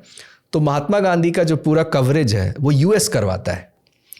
और मैं एक साइकोलॉजिकल अंडरस्टैंडिंग, जो कॉलोनियल माइंड है भारत का भी, उसे क्या लगता है कि अगर यूके से यूएस से कोई रिटर्न व्यक्ति है तो कोई तोप ही काम करके आया होगा, राइट। तो यदि यूएस बार बार किसी व्यक्ति के बारे में बहुत महिमा मंडन करे, या वो कौन लोग है कि 150 देश में मूर्ति गांधी जी की बनवाई गई है, इसको इन्वेस्ट किया होगा ना किसी ने। ये इन्वेस्टमेंट भारत ने नहीं किया है। अच्छा, तो किसने किया है? यूएस प्रेसिडेंट इतने फैसिनेट क्यों होते हैं, गांधी जी का नाम लेते रहते हैं? और हमें भी पता है कि कैरेक्टर एसेसिनेशन में मैं नहीं जा रहा हूँ, लेकिन उनकी जो पॉलिसी है उसको यदि मैं देखूँ तो वो एक पॉलिटिशियन है टेक्निकली, ठीक है, जो एपीजमेंट पॉलिटिक्स कर रहे हैं खलीफा मूवमेंट को सपोर्ट करके कि मुस्लिम इससे मेरे साथ आ जाएंगे। तो वे टूल्स का इस्तेमाल कर रहे हैं ना जो पॉलिटिशियंस करते हैं। तो बहुत अच्छे पॉलिटिशियन है, राइट। अनटचेबिलिटी पे काम किया, उसके लिए सोशल रिफॉर्मर भी हम बोल रहे हैं, उसमें कोई डिनाइल नहीं है। लेकिन पॉइंट ये है कि वो ट्रू हिंदू रिप्रेजेंटेटिव ऑफ भारतीय सिविलाइजेशन नहीं है, राइट। आप 198 मेथड्स की बात करते हैं, उसमें से एक आपने बताया कि नॉन कॉपरेशन हो गया, सिविल डिसोबीडियंस हो गया, और ऐसा कुछ आप बताइए जो टेक्निक, जैसे अवार्ड वापसी गैंग का जैसे मैंने बताया कि इलीट जो है, जो माननीय व्यक्ति हैं आपके देश के, उनमें डिसकंटेनमेंट दिखाओ कि ये नाराज है गवर्नमेंट से। अच्छा, तो बाकी लोगों को लगेगा कि इतने बड़े बड़े लोग अगर नाराज हो रहे हैं तो कुछ तो गलत कर रही है ये सरकार। ये भी उस मेथड में आएगा। मतलब आप कर क्या रहे हो, परसेप्शन बिगाड़ना है। 10 साल लगे, 15 साल लगे, 20 साल लगे, इस गवर्नमेंट का परसेप्शन बिगाड़ना है, ठीक है। जैसे एक बनारस वाला जो जैसे मूवमेंट है, मान लीजिए कि वहाँ वो कॉरिडोर बना रही है, तो एक अगर ये आ रही है, सही और गलत पे उसमें मैं नहीं जा रहा हूँ, लेकिन ये बोला जाए कि ये पुराने मंदिरों को तोड़ते जा रहे हैं, ये विनाशक हैं हिंदू सभ्यता के, इनको बस टूरिज्म करना है, तीर्थ से इनको कोई मतलब नहीं है, ये बात अगर आ रही है तो ये परसेप्शन ही बिगाड़ रही है गवर्नमेंट का, राइट। तो इस चीज ये अगर आ रही है तो इसको 100x जूम करना ये उनका काम है, 100 ये पहुंचे घर घर तक ये न्यूज़, ये उनका काम होगा 198 मेथड में। तो आपको क्या लगता है कांग्रेस का जो करप्शन है वो भी जूम किया गया है ज़्यादा उस समय कांग्रेस को हटाने के लिए? आई थिंक उसकी उतनी मेरी समझ नहीं है, लेकिन हिस्ट्री को समझने के बाद यही समझ में आता है। और एक फैक्ट भी मैं देना चाहूँगा, जब केजीबी बहुत एक्टिव थे, यूएसएसआर जब बहुत पावरफुल था, तो वहाँ के जो एजेंट हैं, जो मित्रोकेन आर्काइव में जो पूरा बुक मिलता है, तो उसमें वो लिखते हैं कि इंडिया वाज ऑन सेल, ऐसे करके कि आप जो कुछ करवाना चाहो करवा सकते हो थ्रू इंदिरा गांधी, ठीक है, ऐसा वो पपेट मान रहे हैं। तो इनको तो वही गवर्नमेंट चाहिए जो कमज़ोर हो, राइट, जो देश सेवा को सर्वोपरि ना रखे, सेल्फ इंटरेस्ट हो। तो कभी कभी लगता है ना कि कांग्रेस में तो इतने लायक लोग हैं, राहुल गांधी जैसा जिसका मजाक लोग उड़ाते रहते हैं, ये टिका हुआ कैसे है? इसको मेंटेन कराया जा रहा है, क्योंकि ये हम बोलते हैं सोवियत के शब्दों के रूप में वो कहते हैं यूजफुल इडियट्स हमें चाहिए, चाहे वो पॉलिटिशियन हो, चाहे ब्यूरोक्रेट हो, चाहे यूनिवर्सिटी का प्रोफेसर हो, चाहे सुमित्रा नंदन पंत हो। ये यूरी बेजमेनोव के तरफ में जा रहा हूँ कि वहाँ पर कोई भी अगर ऑफिशियल जा रहा है रशिया, तो उसको प्लेन से उतरते ही इंटॉक्सिकेटेड रखो, इतना वोडका, दारू, शराब, 7 दिन तक इतना सेवा सत्कार करो कि वो गिल्ट में रहे कि मैं इन लोगों के अगेंस्ट कैसे जा सकता हूँ। That's how you control people psyche and psychology. तो कांग्रेस क्या मतलब हमेशा से तो ये चल ही रहा है, राइट। फैमिली बेस्ड भी लीनिएज एक लॉयल्टी होती है। लाल बहादुर शास्त्री उस फैमिली लीनिएज को तोड़ रहे हैं, राइट, तो उनको हटाना ज़रूरी है, राइट, है ना। तो लॉयल्टी फैमिली में ही मेंटेन रह सकती है, तो इसलिए मेरिटोक्रेसी को भी किल करना, ये सारा पार्ट जो है वो रिजीम चेंज में आता ही है, बिल्कुल आता है। तो रवि जी, हम ये समझ लें कि इतिहास में वॉर जो था वो पैसा कमाने का एक बड़ा जरिया रहा है कैपिटलिस्ट के लिए। फिर धीरे धीरे जब अभी वर्ल्ड वॉर 1 हुआ, वर्ल्ड वॉर 2 हुआ, उसके पहले वॉर हो ही रहे थे, फिर हम ऑयल की तरफ चले गए, सबकी नज़र मिडिल ईस्ट पर चली गई और सब वहाँ पर काइंड ऑफ इंटेलेक्चुअल कॉलोनाइजेशन, या फिर आप ये कह सकते हैं कि किसी ना किसी तरह से वहाँ उनका आधिपत्य हो, राइट। अब हम देख रहे हैं कि अब जब जैसे टेस्ला आ रही है या फिर हम इलेक्ट्रिक व्हीकल की तरफ जा रहे हैं, उसके बाद एआई जितनी तेज़ी से इम्प्रूव हो रहा है, तो अब एआई के ज़माने में वो क्या आपको लगता है रिजीम चेंज के क्या पैटर्न हो सकते हैं? क्योंकि अब हम ऑयल से लगभग अभी भी ऑयल है हमारी लाइफ में, लेकिन अब हम न्यूक्लियर एनर्जी की तरफ, एआई की तरफ आगे बढ़ रहे हैं, तो इसमें आप रिजीम चेंज को कैसे देखते हैं? बिल्कुल, तो यहाँ पे जब एआई का आपने नाम लिया या जो डेटा की तरफ हम जा रहे हैं, बल्कि बोला जा रहा है data is the new oil, तो इसका मतलब कोई भी नई चीज़ इतिहास में आई है उससे ये कंट्रोल ज़रूर करना चाहते हैं। रिलीजन हो कंट्रोल करना है, साइंस हो कंट्रोल करना है, मिलिट्री हो कंट्रोल करना है, तो नया पैराडाइम है, नया एक डोमेन है, तो इसे भी कंट्रोल करना है, राइट। लेकिन इस चीज़ को फ्लरिश करने के लिए ना हम कहते हैं कि बड़ा एनर्जी का बहुत ज़्यादा रिक्वायरमेंट है एआई को, उसके मशीन्स को, सबको रन करने के लिए। तो अभी एनर्जी सिक्योर करने की एक तो लड़ाई चल रही है, जो वेनेजुएला वाला जो आपको दिखता है, सब लोग चाह रहे हैं कि एनर्जी एक ऐसा सोर्स हो मेरे पास कि मेरी एआई की जो इंफ्रास्ट्रक्चर है वो रन होता रहे। तो एनर्जी की लड़ाई चल रही है। किस तरह की एनर्जी की? चाहे वो ऑयल बेस्ड हो या मिनरल बेस्ड हो, कहीं कोबाल्ट मिल रहा है, कहीं लिथियम मिल रहा है, मतलब अफ्रीका में अगर रॉ मटेरियल मिल रहा है बैटरी का, तो वो रीज़न भी मेरे कंट्रोल में हो, तभी तो हम प्राइस कंट्रोल कर पाएंगे, राइट। अच्छा, अब ऑयल से हम निकल कर अल्टरनेटिव सोर्स ऑफ एनर्जी में हम आ गए, राइट। लेकिन इन्हें ये भी लगता है फिर कि पॉपुलेशन भी हमारा बढ़ गया है, तो शायद वो एनर्जी का जो रिक्वायरमेंट है हमें लोगों के बीच में भी डिस्ट्रीब्यूट करना पड़ रहा है, राइट। हम इलेक्ट्रिसिटी को यूज़ करते हैं, तो एक एजेंडा एक आता है कि रिजीम चेंज तो ठीक है, बट हमें डीपॉपुलेशन भी करना पड़ेगा, पॉपुलेशन घटानी पड़ेगी, स्लो डाउन करना पड़े, घटाना पड़े, और वॉर से हो नहीं रहा है। वॉर से पहले पॉपुलेशन घट जाता था, राइट, अब वॉर हो नहीं रहा है, तो दूसरे तरीके डीपॉपुलेशन की होने चाहिए। और टेड टॉक में माइक पे बिल गेट्स बोल रहा है कि ये ज़रूरी है डीपॉपुलेशन। और मैं एक पर्सपेक्टिव जो मुझे एक समझ में आता है पॉलिटिकल एंगल, कि फ्रीबीज में पूरी दुनिया अभी डूबी हुई है, हर कंट्री फ्रीबीज दे रही है, तो इनको लग रहा है कि जो सोशल सिक्योरिटी का खर्चा है वो भी बर्डन होता जा रहा है, तो सोशल सिक्योरिटी ना देना पड़े, एनर्जी सिक्योर करूं ताकि एआई का जो इंफ्रा है उसको सपोर्ट सिस्टम मिले। और हरारी जैसा व्यक्ति सेपियंस में ये लिख रहा है कि इनएविटेबल है ट्रांसह्यूमनिज्म, कि हमारे बॉडी में माइक्रोचिप और ये इनएविटेबल है, मशीन्स टेक ओवर करेंगे, राइट। तो क्योंकि इनके सिद्धांत में माइंड और ह्यूमन एक एल्गोरिथमिक बॉडी है जो कंप्यूटेशन करता है, तो उससे सुपीरियर मशीन करता है, तो हमको मशीन की तरफ मूव करना पड़ेगा। और इसी के लिए बॉडी जो रन होती है, जिसे हम कहते हैं वर्ल्ड इकोनॉमिक फोरम, जो डावोस में जो मीटिंग्स होती है, वहाँ ऐसे निर्णय लिए जाते हैं, बिलियनियर्स के बीच में सेटलमेंट कराया जाता है, कॉन्फ्लिक्ट रिजॉल्व कराया जाता है, जहाँ अभी ट्रम्प गए, यस, जाने वाले हैं, राइट, या गए हैं, हाँ वहीं जी। और वहाँ पर डिसाइड किया जाता है कि फ्यूचर ट्रेजेक्टरी क्या होगी, किस तरफ हम आगे बढ़ेंगे, राइट। तो यहाँ पर ट्रांसह्यूमनिज्म, बच्चे कम पैदा करो, शादियाँ करना ज़रूरी नहीं, आपको रील्स भी, आपको भारत में भी बहुत ऐसे जो लोग स्पिरिचुअल शॉपिंग करते हैं, तो कई रील्स आपको मिल जाएंगे, कोई बाबा हैं, कोई आचार्य हैं, कि वो आपको गिल्ट डाल रहे हैं। और इन्वायरमेंट के नाम पे ऑलरेडी गिल्ट है हमारे अंदर कि हम धरती के बोझ हैं, इसलिए मूवी में भी थैनोस जो कर रहा है कि हाफ पॉपुलेशन को वो डिप्लीट कर रहा है, तो बहुत सेंस में लोग सार्कास्टिक मैनर में बोलते थे थैनोस तो सही करता है यार, मतलब हम लोग धरती पर तो बोझ हैं, स्पेसीज चले गए हमारे की वजह से, फूड चेन में हम ऊपर हो गए, इन्वायरमेंट बर्बाद हो गया। लेकिन पॉइंट क्या है, सेल्फ सेबोटाज है ना, एक व्यक्ति मानवता से ही नफरत करने लगे, ठीक है, उस पॉइंट से क्या निकल के आएगा? ठीक है, डीपॉपुलेशन, बच्चे नहीं करने चाहिए हमें, हम तो जी लिए इस वर्ल्ड में। और उससे वो जो एजेंडा है कि मशीन्स के लिए हमें एक पृथ्वी को छोड़ना है, राइट, वहाँ पे ये जो वर्ल्ड इकोनॉमिक फोरम है ये मूव कर रहा है रिजीम चेंज का। वो जो पुराना तरीका था सरकारों को गिराना, उससे ये आ गया है सोसाइटीज़ को बेसिकली क्रिपल डाउन करना, उसको सबसर्विएंट बनाना मशीन्स का, जो कभी नहीं होना चाहिए था। टेक्नोलॉजी हमारे हेल्प के लिए थी, हमारे टूल के लिए थी। हम टेक्नोलॉजी को सर्व करने वाले अगर बन जाएंगे तो ये सिचुएशन बिल्कुल भी सही नहीं है, और इसे ही ये संस्था प्रोपेगेट कर रही है। और दूसरा तरीका है जिसे हम कहते हैं फार्मा।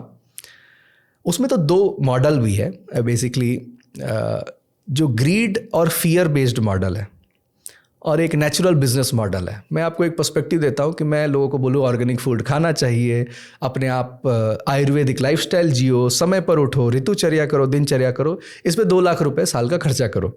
नहीं करेंगे लोग। ये बिहेवियरल चेंज की बात है। यदि आप तामसिक हैं, हॉस्पिटल में एडमिट हो रहे हैं, 20 लाख का बिल बना, आप पे कर दोगे। तो क्राइसिस में पैसा ज़्यादा निकलता है, डर में ज़्यादा पैसा निकलता है। तो ये बिजनेसमैन को पता है कि डर और भय में ज़्यादा पैसा बनता है, इसलिए वॉर में भी पैसा बन रहा था और अब बीमारियों में भी पैसा बनेगा। तो बिल गेट्स ठीक है, माइक्रोसॉफ्ट से उसका नाम एसोसिएटेड है, बट आपको लगेगा कि ये फार्मा में इन्वेस्ट क्यों करता है? फिर ये 2 लाख एकड़ ज़मीन क्यों खरीदता है? फूड के लिए फार्म लैंड को क्यों सिक्योर कर रहा है? यूक्रेन का वॉर क्यों हो रहा है? लोगों को लग रहा है कि रशिया यूक्रेन ठीक है, NATO and all, geopolitics and all, but 30% जो लैंड है वो one of the most fertile land of that region है। तो वो फूड को कंट्रोल करना चाहते। फूड कंट्रोल होगा, पहले वो ऑयल कंट्रोल किए थे, उसके पहले वो सिविलाइजेशन या एम्पायर को कंट्रोल किए थे, राइट। तो अभी ये जो पूरा कंट्रोल करने की जो आदत है वो गई नहीं। जो भी नई पैराडाइम आई, नया डोमेन आया, उसको भी ये कंट्रोल करना चाहते हैं। और उसका जो आउटकम है वो ट्रांसनेशनलिज्म है, ग्लोबलिस्ट बनना है। नेशनल बाउंड्रीज नहीं होती तो जो भी ग्लोबलिस्ट एजेंडा होगा, चाहे वो कम्युनिस्ट वे में हो, कैपिटलिस्ट वे में हो, कॉरपोरेट वे में हो, इन्वायरमेंट के तरीके से हो, टीके के माध्यम से हो, किसी भी माध्यम से हो। क्योंकि आप देखेंगे, टीका के बारे में मैं बुराई नहीं कर रहा हूँ, लेकिन यदि मैं व्यक्ति को बेचने जाऊँ, राइट, तो वो चॉइस बताएगा कि देखो मेरे पास पैसे नहीं है, राइट, मेरे पास जब पैसे आएंगे तो मैं ये ले लूँगा। कंपल्सन नहीं है, रिकमेंडेशन है, मैंडेटरी नहीं है। लेकिन जब गवर्नमेंट के थ्रू आएगी तो गवर्नमेंट क्या करेगी? टैक्स पेयर के मनी से उस चीज़ को सब्सिडाइज करेगी और उसको ईजिली अवेलेबल कराएगी, तो वो प्रोडक्ट ज़्यादा मासेस तक सेल होगा। तो अगेन कॉर्पोरेट जो पहले लाइजनिंग कर रही थी गवर्नमेंट के थ्रू, हथियारों को बेच करके, गवर्नमेंट बॉन्ड्स बेच करके, अब वो दवाइयों को बेच करके कर रही है, राइट। और इसी के लिए बॉडीज बनी हुई है, WHO, UN एंड ऑल। और हम ये खुल के इसलिए बोल सकते हैं क्योंकि ट्विटर को जब खरीदा गया, इलॉन मस्क ने जब लिया, तो 44,000 अकाउंट के बैन को हटाया गया, 44,000, और लोगों को रिफंड मिले, लोगों ने लीगल बैटल जीता। ये जो भी पेंडेमिक का समय आया था कि हमें उस साइंस से कोई ऐसा नहीं है कि हम डिनाइल में, हमें बस एक वेल ट्रायल्ड क्लिनिकली जो ट्रायल है जिसमें समय लगता है वो हमारे शरीर में आए, बट कम समय में लोग इसे एक्सेप्ट कर लें भय की वजह से, क्लिनिकली पूरा प्रूवन ना हो और उससे प्रॉफिट आप बना लो।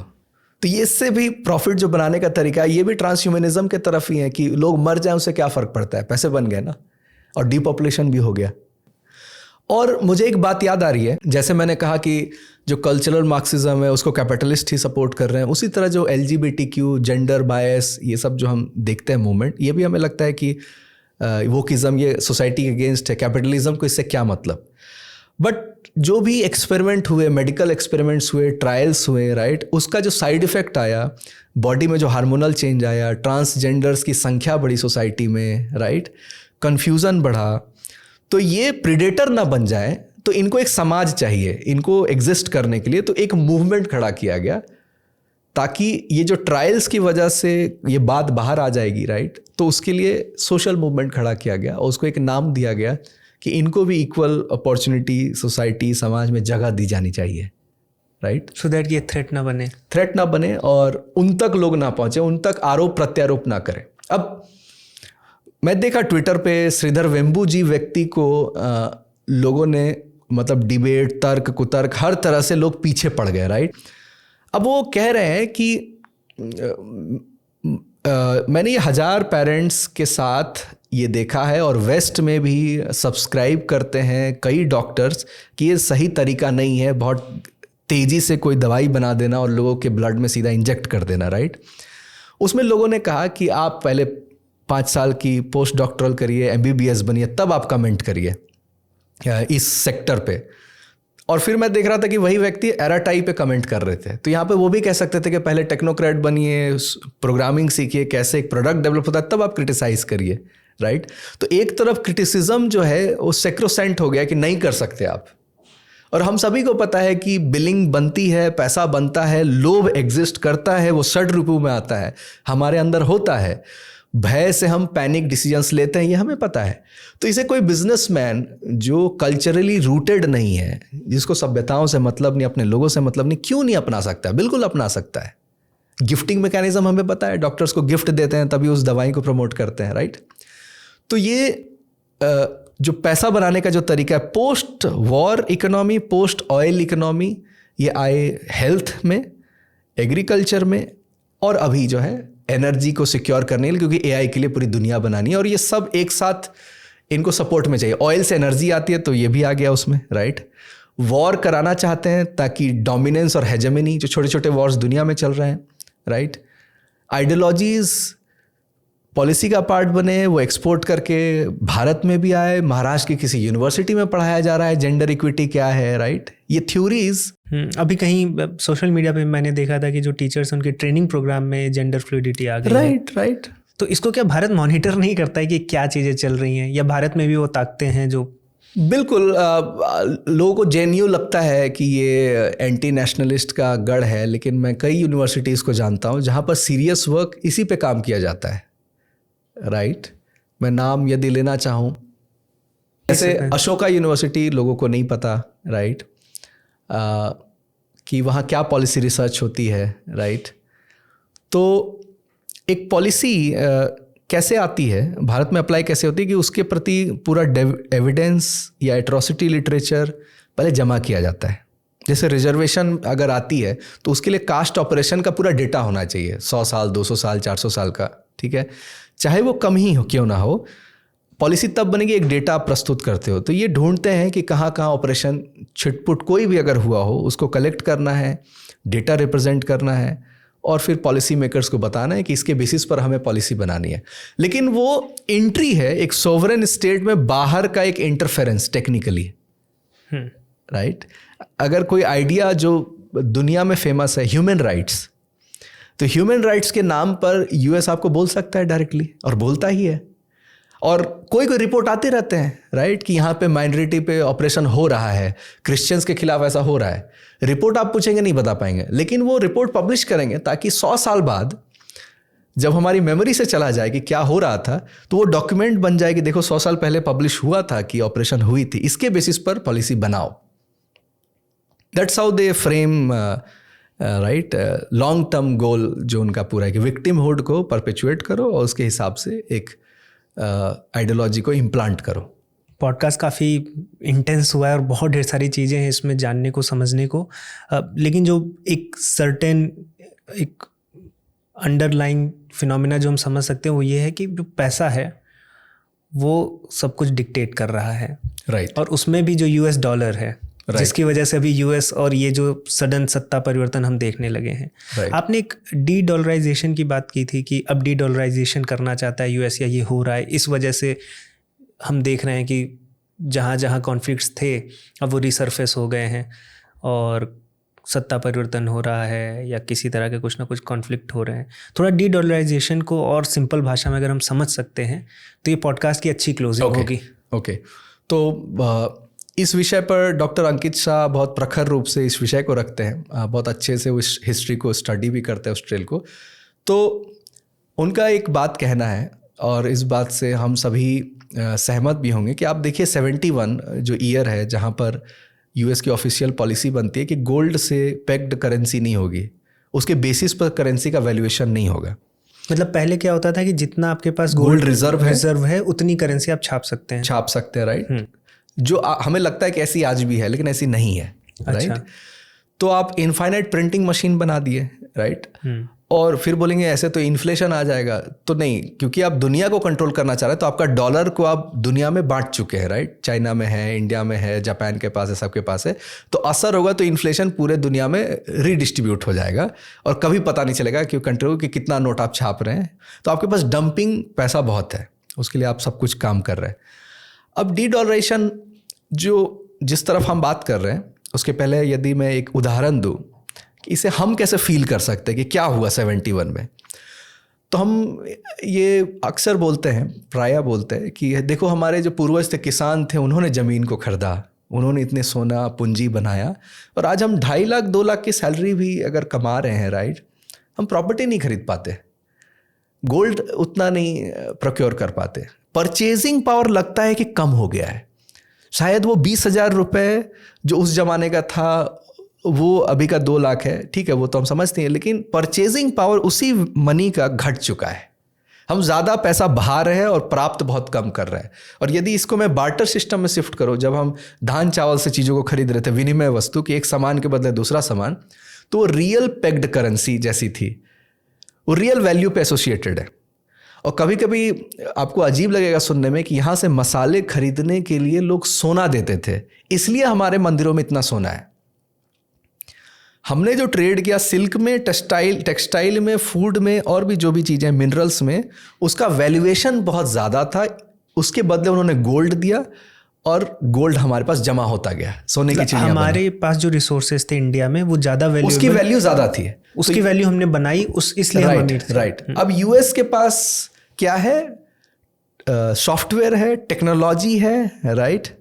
तो उसकी वैल्यूएशन ज़्यादा यदि वो रखेगा तो वो ज़्यादा पैसा कमाएगा।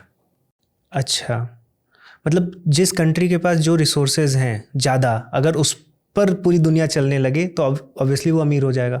और सस्ती अगर किसी प्रोडक्ट को करना है तो मैन्युफैक्चरिंग को सस्ता करना पड़ेगा, एफिशिएंट बनाना पड़ेगा, तो वो चाइना में शिफ्ट हो गया कि सस्ते दाम पर चीज़ें मिले और वो उसको ट्रेड करे पूरे दुनिया में, जो भी तरीका है। तो उससे मैन्युफैक्चरिंग प्रोनेस अगर घटेगी, उसका सही वैल्यू नहीं मिलेगा, तो वो देश भी उतनी समृद्ध नहीं होगी, राइट?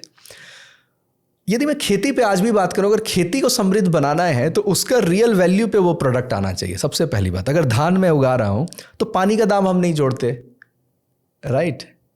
उस पर जो मेहनत लगा उसका तो कोई कीमत ही नहीं है, और जो फर्टिलाइजर्स आते हैं उस पर गवर्नमेंट की सब्सिडी होती है। सारे को रियल वैल्यू पे लाइए, फूड महंगा हो जाएगा। फूड महंगा हो जाएगा, जो सबसे अच्छा ग्रो करता है उसके पास वेल्थ आ जाएगा। अब लोग सोशलिज्म ला सकते हैं कि नहीं, गरीब को फिर खाना कैसे मिलेगा? तो गरीब पहले मिलेट खा रहा था, वो हेल्थ कॉन्शियस लोग आज खा रहे हैं, राइट? तो दूध नहीं पी पा रहा है तो गाय रख रहा है। किसने बोला कि सब लोग घी खरीद सकते हैं?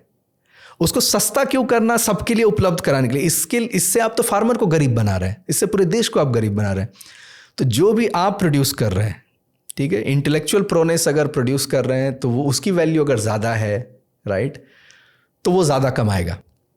अभी दुनिया पैसों से चलती है, तो इन्वेस्टर्स हेज फंड मैनेजर रखते हैं, शेयर मार्केट को कंट्रोल करके पैसा बनाते हैं, राइट? वो भी वैल्यूएशन ही है ना, एक इमेज बनाना किसी कंपनी की, और उससे शेयर मार्केट की वैल्यू बनती है। तो ये रियल व्यापार नहीं है ना। तो 71 वाला जो एग्जांपल मैंने दिया वो ये बोला कि रियल वैल्यू पे कोई चीज़ अब एडजस्टेड नहीं है, वो सब आर्टिफिशियल वैल्यूएशन पे है, और उस वजह से एक सेक्टर गरीब है, एक सेक्टर अमीर है। तो डी डॉलराइजेशन क्या कर रहा है? कुछ एक रीसेटिंग हो रही है कि डॉलर बेस्ड जो हेजेमनी थी वो समाप्त हो रही है, वो गोल्ड बेस्ड हो रही है। और गोल्ड बहुत स्टेबल फॉर्म ऑफ करेंसी रही है, बेस ऑफ करेंसी रही है थ्रू आउट सिविलाइजेशन, और सबसे ज़्यादा गोल्ड भारतीय परिवार में आज भी है। तो इस बात को आप समझ सकते हैं कि जिन्होंने गोल्ड ज़्यादा रखा है उनका स्ट्रेंथ, उनकी स्टेबिलिटी अपने आप में बढ़ जाएगी। तो डी डॉलराइजेशन कुछ ये है। और यूएस इसलिए वापस डी डॉलराइजेशन पे जा रहा है क्योंकि वो स्ट्रेच हो चुका है, डॉलर में उतना दम नहीं रहा, इतना डेट हो गया है, और डॉलर के बेस पे इलीट्स ने भी पैसा कमाया है। उनका जो ट्रिलियंस और ट्रिलियंस ऑफ इनकम है वो डॉलर पे ही है, राइट? तो करेंसी अगर एक बार में आप स्विच कर दोगे, राइट, तो आप मल्टीपोलर वर्ल्ड में आ जाओगे। फिर आप डिक्टेट करोगे कैसे मुझे ट्रेड करना है, कोई और बाहर का व्यक्ति नहीं बताएगा कैसे ट्रेड मुझे करना है। तो नेशनलिस्टिक इंटरेस्ट मागा के तरफ मैं जाना चाहता हूँ। इमेज जैसा भी हो ट्रम्प का, डेमोक्रेटिक गवर्नमेंट है, लोगों ने चुना है ना, लोग प्रश्न पूछ रहे हैं कि चीज़ें महंगी क्यों हो रही है, जीवन जीने का जो लाइफस्टाइल है वो कहाँ गया, वो American pursuit of happiness, right, ये हम बर्बाद क्यों हो रहे हैं इतना कुछ करने के बाद भी? क्योंकि आपने सारा संपत्ति, इन्वेस्टमेंट पूरे दुनिया पे उस हेजेमनी को मेंटेन करने में लगाया, वॉर को मैन्युफैक्चर करने में लगाया, जिससे आप दूर जाना चाहते हैं। आप तो अपने उससे उनको कुछ फ़ायदा भी तो हुआ होगा जो उन्होंने हेजेमनी बनाई। इलीट्स को फ़ायदा हुआ ना, राइट। गवर्नमेंट कोई भी आए, जो पैसा बना रहे 15 ट्रिलियन 20 ट्रिलियन, उनको फ़ायदा हो रहा है, राइट। तो ट्रम्प चाह रहे हैं कि अब यूएस के जो सिटीजन है उनको फ़ायदा हो, ऐसा आपको लगता है? राइट। जो मतलब अब उस पे डीप में ये मैं जो सपोर्ट कर रहा हूँ या मैं बोल रहा हूँ, ये प्रोमीथियन एक्शन एक ग्रुप है यूएस में ही, जो 80 साल से रिसर्च कर रही है कि यूएस को चला कौन रहा है, ये अमेरिका चलाता है या ब्रिटिश एम्पायर के लोग आज भी चला रहे हैं। क्योंकि ये जो हेनरी किसिंजर है, मार्गरेट थैचर है, ये यूएस में आकर के पॉलिसी कैसे बात करते थे, मतलब हेनरी किसिंजर को बोला जा रहा है कि वो ब्रिटिश का ही बेसिकली सपोर्टेड व्यक्ति है, उनको भी रिपोर्ट करता था। तो ब्रिटिश एम्पायर तो नहीं रही, लेकिन ये वर्ल्ड वॉर के बाद ये कौन है जो यूएस गए?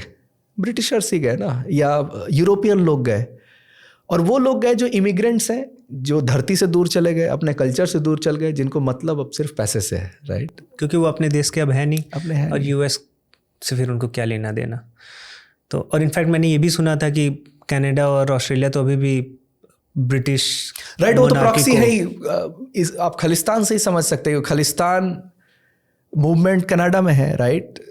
और ये यूके का रेडिकलिज्म है, रेडिकल जो बनाना, इस्लाम को बनाना, सिखों को बनाना, ये यूके का प्रोजेक्ट है। डिविडे एट एम्पेरा का ये कॉन्टिन्यूटी है, फूट डालो शासन करो का जो लैटिन ये है, डिविडे एट एम्पेरा, ये उसका कॉन्टिन्यूटी है कि आपको उसी सिविलाइजेशन में एक एंटीथेसिस या एक ग्रुप खड़ा करना है जो फ्यूचर में सिविल वॉर करा पाए, राइट। That's the thing.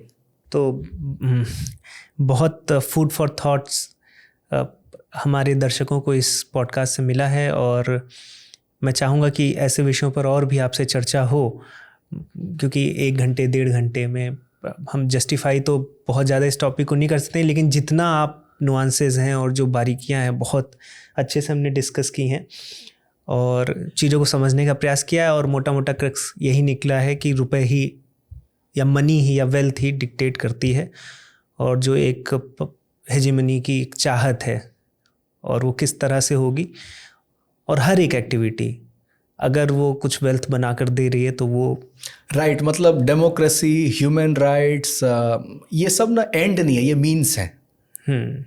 ये बस means to wealth, right. Even all अच्छी आइडियोलॉजी, इनलाइटनमेंट, रेनेसांस, सब जो है a tool of dominance and hegemony, कुछ भी नहीं है। तो रवि जी, मैं एक बार आपका फिर से धन्यवाद करूंगा कि आप पॉडकास्ट से जुड़े, और आज भी बहुत ही इंटेंस और बहुत डीप चर्चा हमने की है। और जिस तरह का भी माहौल चल रहा है वर्ल्ड पॉलिटिक्स में, ट्रम्प को लेकर तो लगातार न्यूज़ आती ही रहती है, फिर जो ईरान में हो रहा है, वेनेजुएला में हुआ, ग्रीनलैंड में अभी जो हो रहा है, उसके पहले साउथ ईस्ट एशिया में ही हम देख रहे हैं कि किस तरह से सत्ता परिवर्तन हो रहा है। और भारत में भी वो हम देख लेते हैं कि एक्स पे हो या फिर मीडिया नैरेटिव हो, कहीं ना कहीं दिखता है सरकार के प्रति आक्रोश उत्पन्न करना। सरकार से क्वेश्चनिंग होती है वो तो ठीक है, लेकिन वो एक जो नैरेटिव बिल्ड करना, भी यूजीसी का जो एक नैरेटिव चल रहा है, तो अब ये चीज़ें समझ में आती है। जो दर्शक हैं उनको देखने के बाद उनको समझ में आता है कि किस तरह से चीज़ें काम करती हैं, परसेप्शंस कैसे बिल्ड होते हैं, और अल्टीमेटली एंड गेम तो वेल्थ ही है। तो जो कैपिटलिस्ट हैं तो वो चीज़ों को मैनिपुलेट करते हैं, राइट। एंड कभी कभी ये लगता है कि इतना वेल्थ इन्होंने बना लिया है तो और क्या कर रहे हैं ये, मतलब right, they became the OG capitalist of human civilisation. उतना पैसा किसी ने नहीं बनाया, राइट। तो विक्रम सूद एक एनालॉजी देते हैं, जो रॉ के चीफ रिटायर्ड है, तो वो कहते हैं कि जैसे रोम का डाउनफॉल कैसे हुआ कि लास्ट में वो ग्लैडिएटर का शो करवाते थे, राइट, और उसमें आनंद लेते थे कि एक ह्यूमन को दूसरे ह्यूमन से लड़ाना है, क्योंकि पैसा आ गया तो अब जीवन में मोटिव क्या है, आनंद नहीं आ रहा, कोई पर्पस नहीं बचा लाइफ का। तो ये एक्टिविटी करते हैं, इधर इस देश को इससे लड़वाते हैं, यहाँ कुछ करते हैं, यहाँ कुछ करते हैं, हेजेमनी ये तोड़ते हैं। तो जैसे हम वीडियो गेम में मजा लेते हैं, ये कुछ इस तरह मजा ले रहे हैं टेक्निकली।